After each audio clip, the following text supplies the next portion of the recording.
Are Aberdeen back on the up? Who have been this season's standout players? And would you pay $95 for the bus to a game?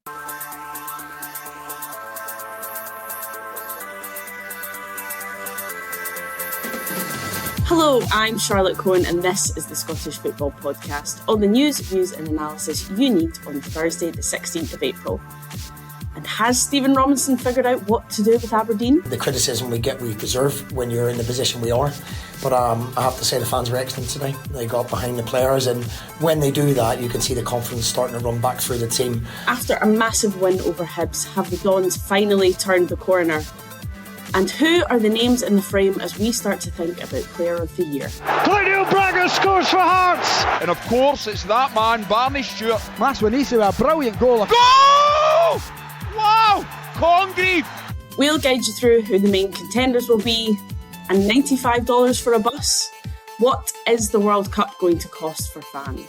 It's really shocking the way that this tournament is unfolding for fans, and it just feels like fans are being regarded as a cash cow, and just kind of milk money out of them any way they can. We'll get you up to speed with everything you need to know. The Scottish Football Podcast from BBC Sports Scotland. And alongside me to do that this morning, Michael Grant, Times Scottish football correspondent. Good morning, Michael. Since last time we spoke, things seem to have improved at Aberdeen, which must be... Can we say that? Is that a fair statement? Yeah, I think it is, but we're at that kind of point of the season now where every result means so much. The previous game was the defeat to St Mirren, and it was doom and gloom, and Aberdeen are in a terrible way. They've come back, they've beaten Hibs, and now everything seems lighter. And I mean, that's how quickly it changes in football, especially when you're in a kind of relegation battle. I think there were encouraging signs for Stephen Robinson out of that game, not just the victory, but the performance. They were helped, of course, by Hibs going down to 10 men early on and a penalty which was scored. But I think that kind of lifted a weight off the team, and I think even before the red card, they had been the better side, but that gave them a kind of charge, really. And I thought he picked the right team. I thought he picked the right formation. I thought he got a terrific kind of work rate and attitude and amount of running out of them. And I think that will make a difference if he can consistently do that. I think they should be okay. The next game's at home to Kilmarnock, and that really, if they win that, gives them the chance to really pull clear, I think. Well, we'll come on to talk about Aberdeen, but alongside us to do that, Robbie Neilson, former Hearts and Dundee United manager. Morning, Robbie. I'm intrigued to know what you make of the title race at the moment from an outside perspective. Morning, Charlotte. Well, obviously, I keep quite an eye on it and watch a lot of the games and the results coming in, but it's interesting that over here in Belgium that everyone's speaking about it as well. The staff and the players are asking about the league, about Hearts, Rangers, Celtic. So it just shows that, with this title race we've got, potentially the first time in 40 odd years before someone outside the Old Firm wins it, it's generated a lot of interest out with Scotland, which generally doesn't happen. I'm intrigued. Do they want Hearts to win?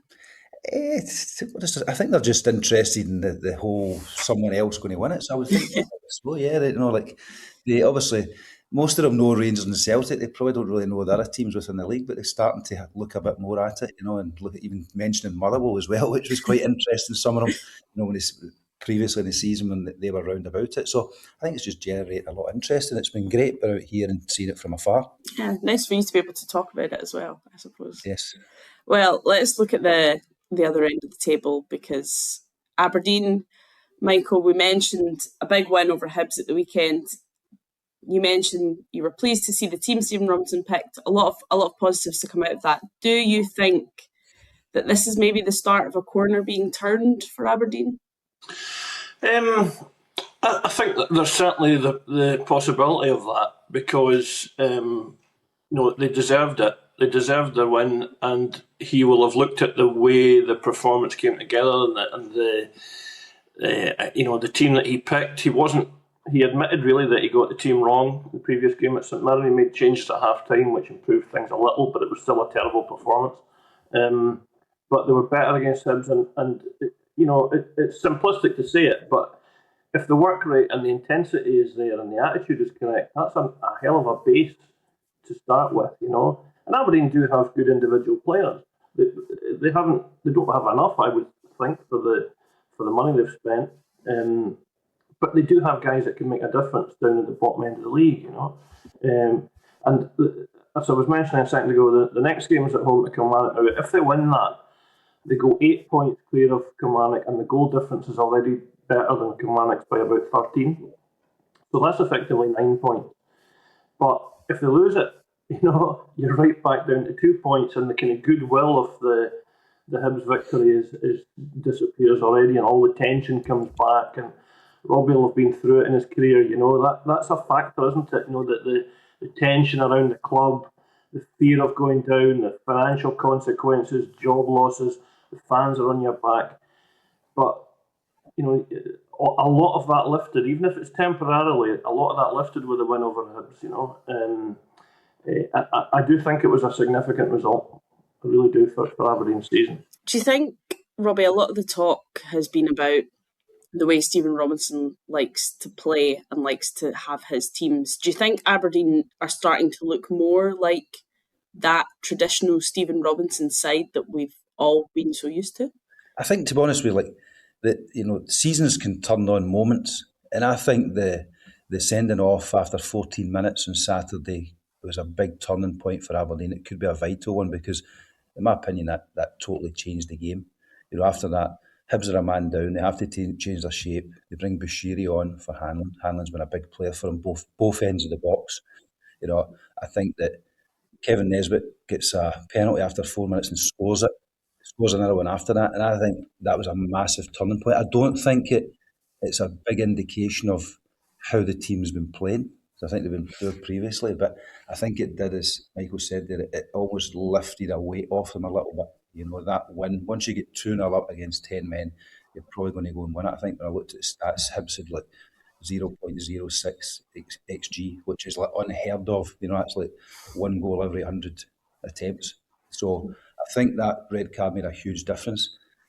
This game next weekend against Kilmarnock is the 6-pointer. You know, it's like win that, they've got the cigar out for the rest of the season. Lose that, they're back in the battle again. So, you know, I think for Stephen Robinson, it'll just be all eyes on that game now. If they can win that, then it's they can start planning for next season. Yeah, talking about planning for next season, Michael, I mean, what extent of rebuild do you think is going to be required at Aberdeen? Because we saw last summer they signed a fair few players, spent a fair bit of money, and now it looks like they're kind of back to the drawing board and going to have to start all over again. Yeah, pretty much. That's not far off it, Charlotte. They did spend a lot of money last summer. There was a lot of hope and expectation, I think, on the back of the Scottish Cup win and big investment in players. The recruitment was terrible, really. They got so little return for their money and continue to get so little return for it. So I think a big summer rebuild is inevitable. Stephen Robinson's talked about it. I mean, you've got loan players anyway who are going to be going back, you know. So that helps kind of clear the decks a little bit. But they have to start getting it right because they can't afford to, you know, no club can afford to sign what turn out to be poor players or players that just aren't a good fit for the club. But especially when you're spending a lot of money. I mean, Aberdeen don't have limitless resources. You know, if they're spending money, they need to get a return for it. Darren Mowbray's come back as the head of recruitment, and he was probably the most successful head of recruitment they've had in recent years. It was him that got Majowski in and Ramadani and guys that made them a lot of money when they sold them. They've churned through heads of recruitment as well over the last 3, 4, 5 years, Aberdeen. You know, it's not really their own doing. Some guys have been headhunted, but it doesn't help stability and consistency of recruitment, you know. So I think they're pleased that Darren Mowbray is back, and they're hopeful that might see a real upturn. But, you know, a different manager, Stephen Robinson, will sign different types of players than Jimmy Tilleen did, you know, and I suspect he'll sign more kind of British-style players or players more suited to the SPFL, which, again, as Robbie knows, you know, it's got its own, they're not unique demands, but it's got their demands. But it's a physical league, it's a quick and intense league and aggressive. you've got to have a team that can handle that. Well, let's talk now about potential player of the year. Slightly different tune from talking about Aberdeen. But obviously we're getting to that time of year, clubs are starting to announce their nominees. Well, actually, let's start with Aberdeen, Michael, because is there anyone you could pick from that team who you think has stood out this season for good reasons? You know what, Charlotte, that is an issue that is being kind of debated on Aberdeen social media, because I think the club has opened up, or it's maybe closed now, but they did open up the kind of vote for Player of the Year, and you can imagine the kind of reaction that was getting on social media, you know. Maybe Mats Knuster, the defender who's been out with a serious injury for the last month or so, but yeah, no, genuinely, because he was their most reliable defender, I think, and yeah, Mats maybe, but I mean it's been slim pickings. It's been such a poor season, and listen, when we come on to speak about the Player of the Year candidates across the country, there's not going to be any Aberdeen candidates, I'm afraid. Robbie, have you seen anyone from Aberdeen that you've got? I think there's been Donny the Sheeps had a great performance before the game, and at half time try to rouse the fans up. And I think he'll probably in the top three. So I think it's just, I'm surprised they've not cancelled it, to be honest with you. You know, the event. So yeah, it'll be. Well, Robbie, Joe Harper came on the pitch before the game at the weekend. I had a kind of legend celebration of Joe Harper. So I mean, Joe Harper might be in the top three of the way. Get him on the pitch for the last 5 games. And also, get the bits on. Yeah, it'll be interesting to see who gets it and see what the acceptance speech is like as well. And the reaction from the fans as well. Well, things are slightly rosier at the top end of the table, particularly Robbie at Hearts. I mean, it feels like you could pick anyone from that team and people would agree with you. Yeah, I think, like, you know, for me, Braga and Shankland are the two kind of main ones, you know, the goal scorers. I think that obviously Shankland has been out for a number of months, so potentially Braga, but I think you could pick from a number of them.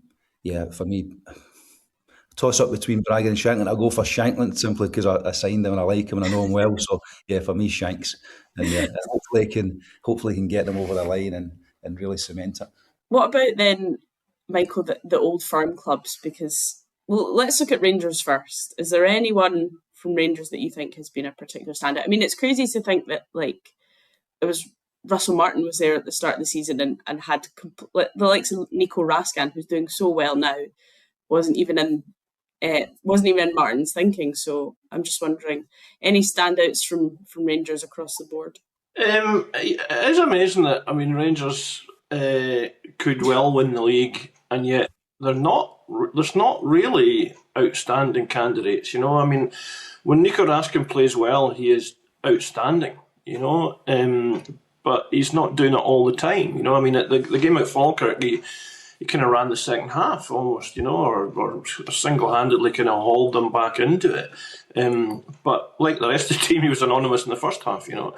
So Raskin's got quality. I think Emmanuel Fernandez has come on to a really good season at Rangers after a rocky start. He was heavily criticised. He looked very raw. People were questioning Kevin Thelwell, the head of recruitment. Basically, that was part of the prosecution case against him, that they signed whatever it was. They spent $3.5 million or whatever to Peterborough for Fernandez, and he just looked unsuitable and very raw. But he's come on to really show what he's got, you know. Mikey Moore's had a good season, or he's come on to a good season, become a real fan's favourite. He adds something to Rangers. He really gives them that kind of creativity and unpredictability that they may otherwise lack. He's an exciting player. So yeah, I mean, those three, but there's nobody that's a kind of wow, really, that you go, well, he's definitely got to be a contender with us. As we just said, you know, Hearts have got 2-3, you know, Halkett's had a brilliant season as well. You know, guys like Harry Milne and Stuart Finlay and all. I mean, it wouldn't be an enormous push to fill the entire shortlist of Hearts players. I mean, I wouldn't quite go that far, but they've had so many outstanding contributors across the campaign. On the flip side of that, you've got Celtic, who are still in it, but probably a team, Robbie, that you're struggling to really pick standout players who have been consistently good across the season. Yes, similar to what Michael said, it's very similar to the Rangers. You know, you look at the Celtic team, you get obviously Negrin scoring the goals, 14, but then when you look beyond that, you know, no one's really been standing out. You know, I think Tierney's done well, but probably not the level we have expected from previously. I know he's aging a wee bit. McGregor's been in and out of the team, you know, with some injuries. So yeah, it's one of those seasons that, you know, you look at the Hearts team, and I think one of the keys about Hearts is that they've got so many players that have come in and out, you know, maybe played like 20, 22 games now, you know, whereas like you look at Celtic and, you know, and Rangers as well, there's, you know, nobody really that I'm sitting there going, yeah, he's a stick on for player of the year, or he's even in the top three, to be honest with you. So yeah, for me, when you look at the Celtic team, probably Negrin, you know, although Maida's scored 7-8 goals, his performances haven't been great, you know, so James Forrest, you know, not playing much. So yeah, I think that it's been a season where both Rangers and Celtic haven't had 3 or 4 consistent players that have been in the top level of the game.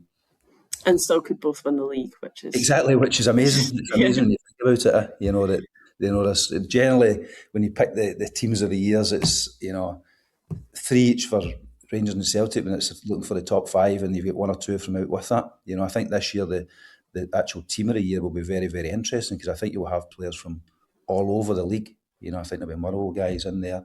You know, I think there might be some Falkirk guys in there as well, Hearts guys, Rangers, Celtic. It'll be interesting to see that. You know, and also, you know, I think up at Dundee, the young centre half, the boy Luke Graham, I think he's done really well. I've watched a lot of him, you know, recently, and you know, so there's some real good talent in the league, and it's not all just in at the Old Firm, which is pleasing to see. Yeah, Robbie mentions the likes of Motherwell, Falkirk, Michael. I mean, standouts. Any standouts from the other 3 teams in the top half? Yeah, definitely, yeah, absolutely. I mean, I think if you take Hearts out of the equation, you would say the standout individuals, the players that people have been talking about, have been at other clubs. You know, I'm thinking about Maswanisi and Just at Motherwell.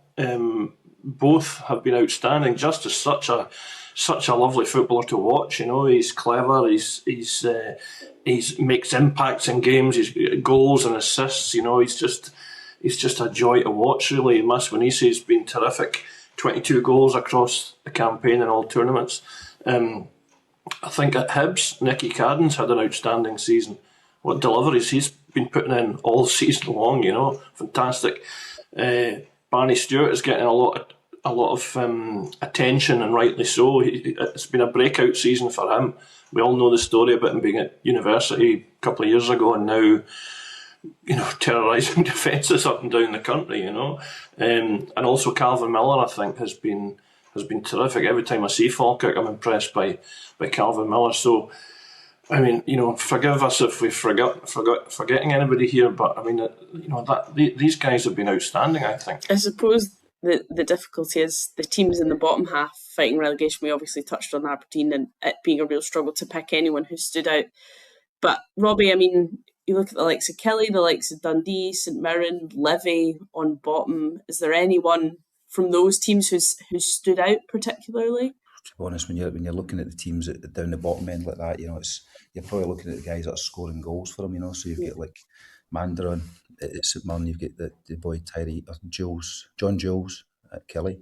For me, I really like boy Robbie Muirhead at Livy. I know they've not been great this season, but he's always got a goal in him. He's a wee bit different. I think Declan John's done well at St Mirren, you know, in the wing back area. I think it's been a difficult season for them, but I like him. So yeah, there's a number of players that have done well within the group, although the team's not done well. I think for the big one for me that Michael touched on there was boy Calvin Miller. You know, I've been really, really impressed with him. You know, when you look at, I kind of followed him when he was a young player, when I was the coach at Hearts, because he was at Celtic, but then he kind of went down to the lower leagues in England, did okay, but then came back. I think he was at Morton, didn't really play, went to Falkirk League One, did well. He moves into the Championship, you're like, will he do well? Did well. He comes into the top league and you're like, will he do well? And I think he's been absolutely outstanding. You know, I think that he's one of these players that, I don't know if maybe it was a light bulb moment, it clicked at some point and he started to really concentrate in his game and his professionalism, but I think he's been great. And, you know, if he's at Falkirk next season, I'd be surprised. I think there'll be a lot of teams looking at him. I think Charlotte also at the Dundee clubs. Congreve's been good at Dundee, and I always think the boy Fata at United carries a bit of threat as well. He seems to have goals in him. Listen, we'll have forgotten somebody here, won't we? We'll get slaughtered for it. But it's, I think there's been a good smattering of individual performers. It's just unusual that we're not talking about the old firm in that regard, That's really unusual, but it's been an unusual season.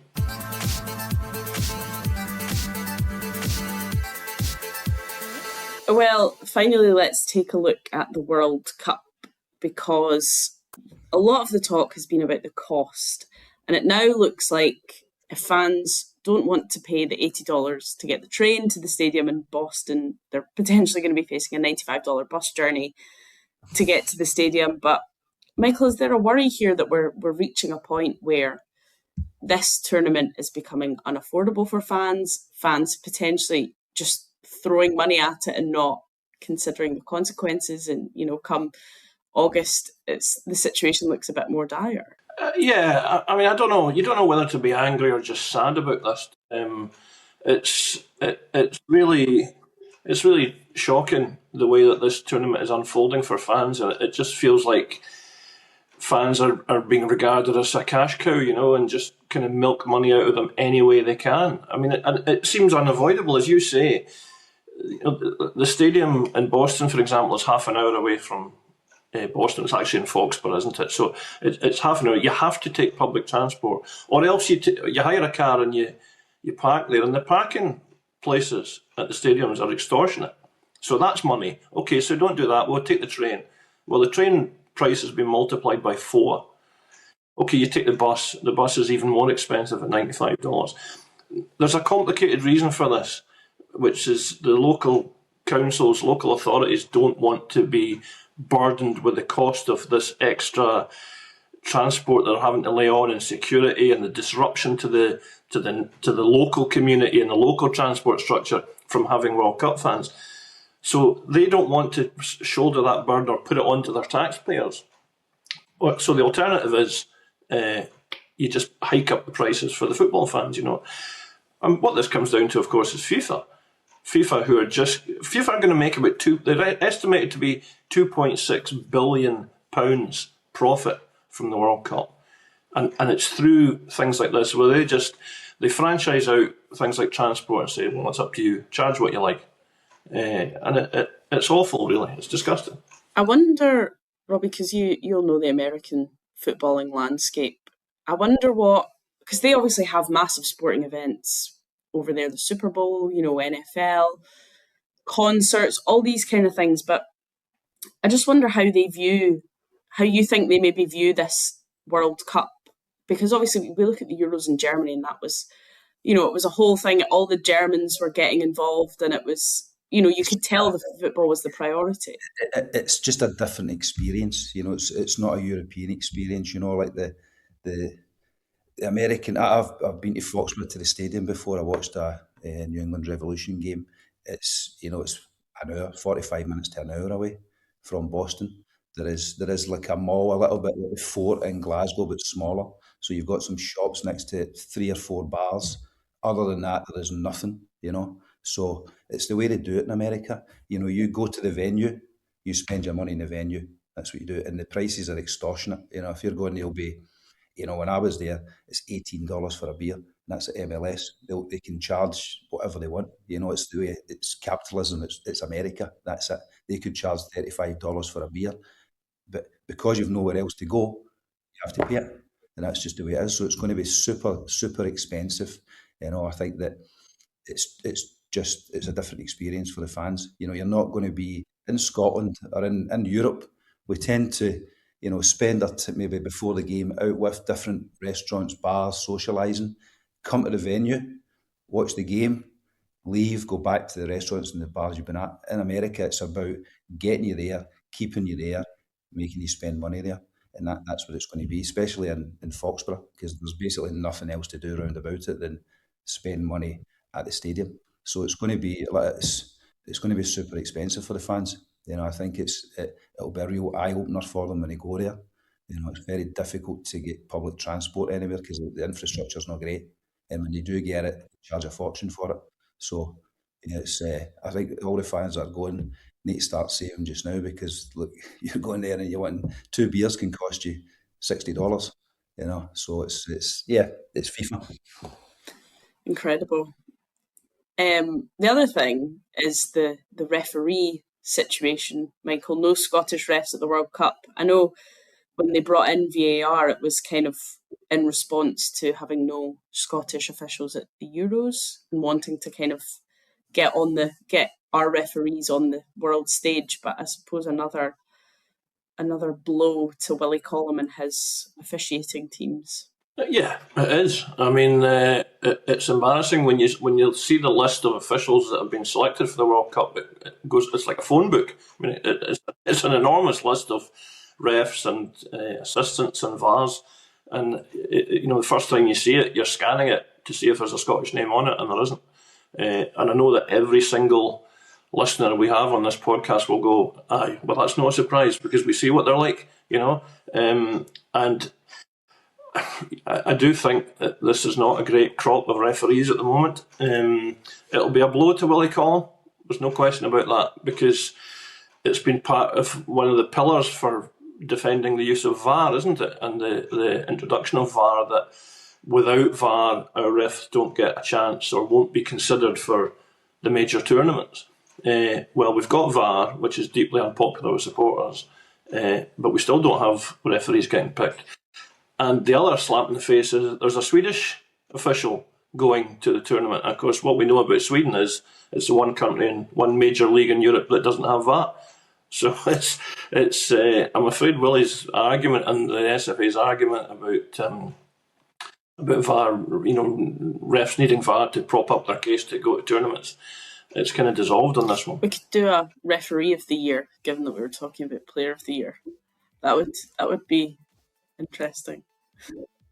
If you can get half an hour out of that, you're doing well. Well, that is all we've got time for. Many thanks to Michael and Robbie, and thank you for listening. Remember, we are here with new episodes of the Scottish Football Podcast bright and early every day, so make sure you don't miss out. Subscribe on BBC Sounds and have push notifications turned on in your phone.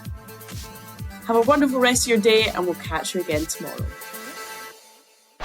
Sir Alex Ferguson is the most successful British manager of all time. Nobody is above him or this football club. So how did an apprentice toolmaker from Glasgow become one of the most iconic figures in sporting history? His strength of character, his determination, the fight in him. He can be persuasive, he can be charming, he can be frightening. I'm Kelly Cates, and this is Sporting Giants Sir Alex Ferguson. I didn't want to feel, I couldn't feel. Listen on BBC Sounds.